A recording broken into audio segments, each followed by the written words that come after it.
Welcome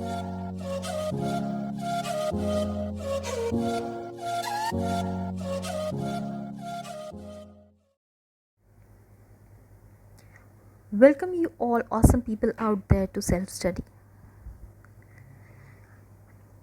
इस video में हम जो केमिकल रिएक्शंस चैप्टर है क्लास 10th का, उसके आगे के दो जो हमारे रिएक्शंस हैं जो कि डिस्प्लेसमेंट और डबल डिस्प्लेसमेंट रिएक्शन हैं उनको समझेंगे।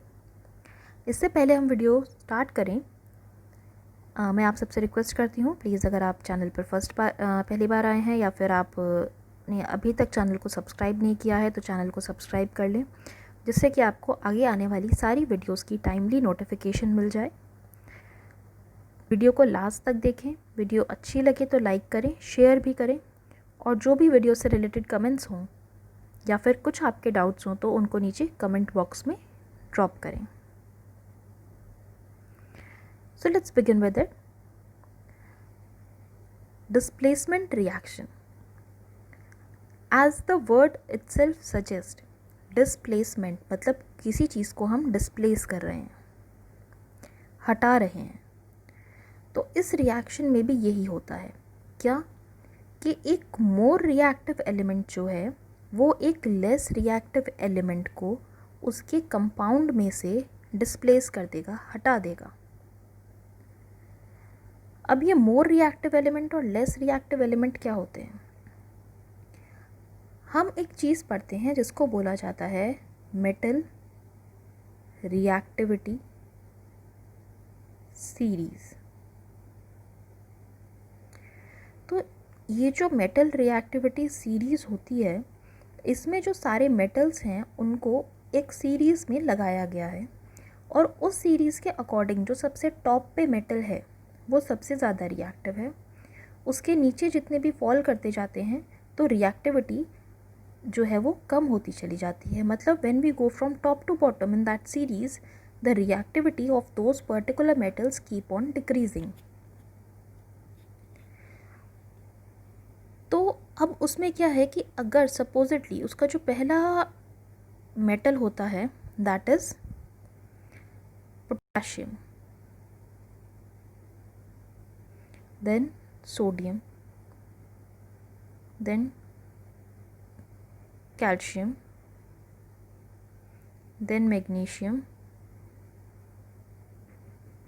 तो इस तरीके से ये नीचे तक चलती रहती है।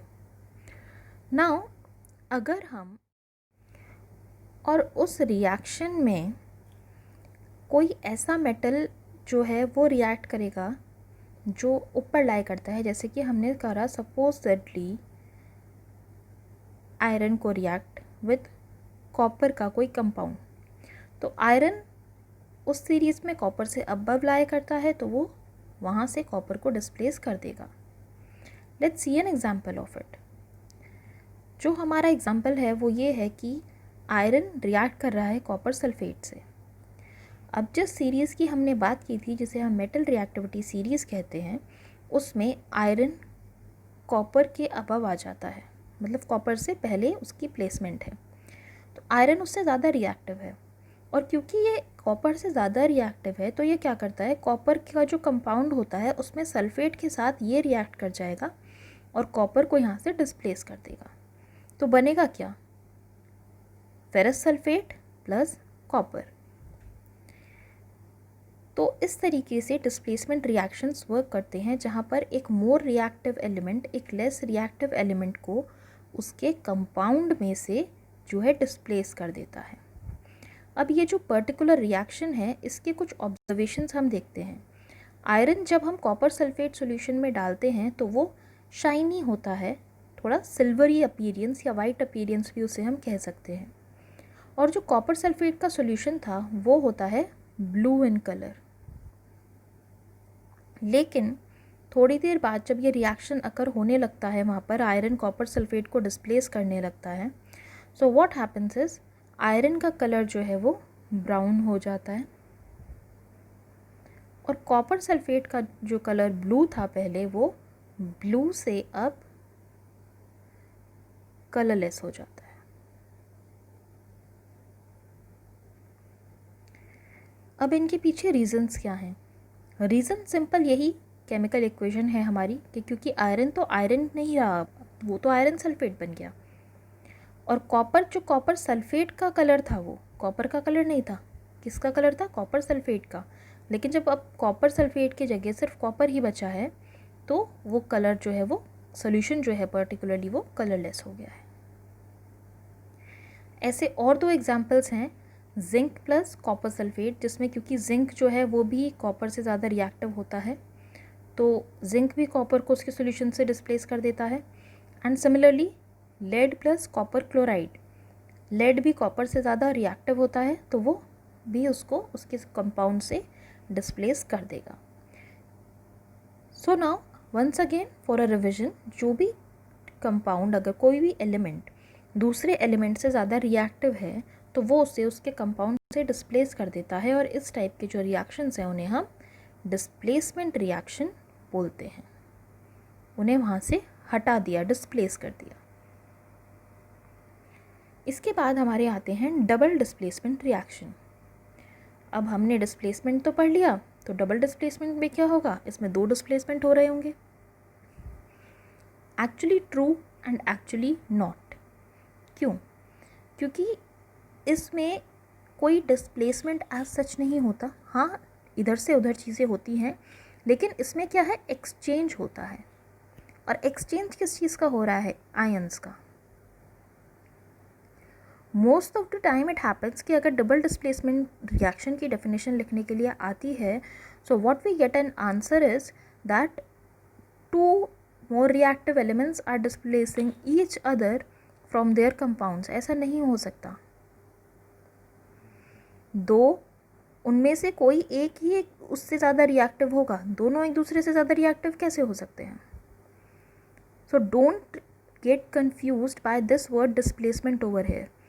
इसमें भी जो चीज़ें हैं वो इधर से उधर जाती हैं, डिस्प्लेस होती हैं, लेकिन उनका रीज़न जो है वो डिस्प्लेसमेंट रिएक्शन से बिल्कुल अलग है। इसमें क्या होता है? एक्सचेंज ऑफ आयंस होते हैं। Na2SO4 में आयंस प्रेजेंट हैं, Na और SO4।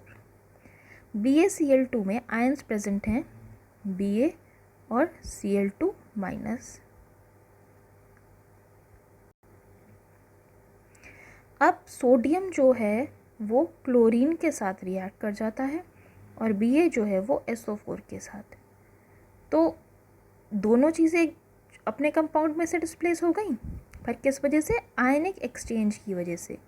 सोडियम की एफिनिटी क्लोरीन के आयन के लिए ज़्यादा है एज़ कम्पेयर टू सल्फेट, तो इसलिए वो क्लोरीन के साथ कंबाइंड हो जाएगा या क्लोराइड के साथ कंबाइंड हो जाएगा, और बेरियम का जो है वो सल्फेट के साथ कंबाइंड हो जाएगा। अब ऐसा क्यों नहीं होता कि ये अलग अलग रह जाएं? कि सपोज़ करो हम ये कह दें कि सोडियम की तो चलो क्लोरीन के साथ ज़्यादा एफिनिटी थी, तो Ba और SO4 जो अलग अलग रह जाते, ये कंबाइन नहीं करेंगे। पर क्योंकि SO4 के पास नेगेटिव चार्ज है, Ba के पास पॉजिटिव चार्ज है, तो ये एक दूसरे को अट्रैक्ट तो करेंगे ना, तो इसलिए ये भी फॉर्म करते हैं एक कंपाउंड, और इसमें एक्सचेंज ऑफ आयंस होते हैं, तो दोनों ही कंपाउंड जो हैं वो आयंस को एक्सचेंज कर लेते हैं। That is why it is known as a double displacement reaction. अब ये पर्टिकुलर एग्जाम्पल जो हमने देखा है, इसमें हमें BaSO4 का प्रेसिपिटेट मिलता है। प्रेसिपिटेट कोई भी वो चीज़ होती है जो कि सॉल्यूशन में डिज़ोल्व ना हो, वो उसमें सेटल डाउन हो जाती है, वो उसके अंदर डिज़ोल्व नहीं होती। जैसे सोडियम क्लोराइड है, ये तो कॉमन सॉल्ट है ना जो हम लोग अपने घरों में इस्तेमाल करते हैं। अब अगर उसको हम मतलब कि उसको हम वाटर में डिज़ोल्व करते हैं तो वो डिज़ोल्व हो जाता है, लेकिन बेरियम सल्फेट जो है वो डिज़ोल्व नहीं होगा। तो क्या होता है? जो चीज़ डिज़ोल्व नहीं होती वो उसका प्रेसिपिटेट नीचे सेटल हो जाता है। अब जो ऐसे रिएक्शंस होते हैं जिनमें प्रेसिपिटेट जो है वो सेटल हो जाता है या प्रेसिपिटेट फॉर्म होता है, उन रिएक्शंस को हम प्रेसिपिटेशन रिएक्शन भी बोलते हैं। So a reaction in which an insoluble compound, अभी जो हमने डिस्कस किया वो यही था कि जो प्रेसिपिटेट है वो डिज़ोल्व नहीं होगा तो वो इनसॉल्युबल है। So a reaction in which an insoluble compound is formed is known as a precipitation reaction. अगर आप नीचे ये जो टेस्ट ट्यूब्स हैं इनको देखें, सो दिस वाज A जिसमें पहले एक सॉल्यूशन था, इसमें हमने कुछ मिक्स किया या इसमें एक रिएक्शन हुआ, उसके बाद आपको नीचे इस तरीके से एक प्रेसिपिटेट मिलेगा। तो अगर कोई ऐसा सॉल्यूशन आपको कंपाउंड मिलता है which is insoluble, then that reaction becomes precipitation reaction, और जो इनसॉल्यूबल कंपाउंड है उसको हम बोलते हैं प्रेसिपिटेट।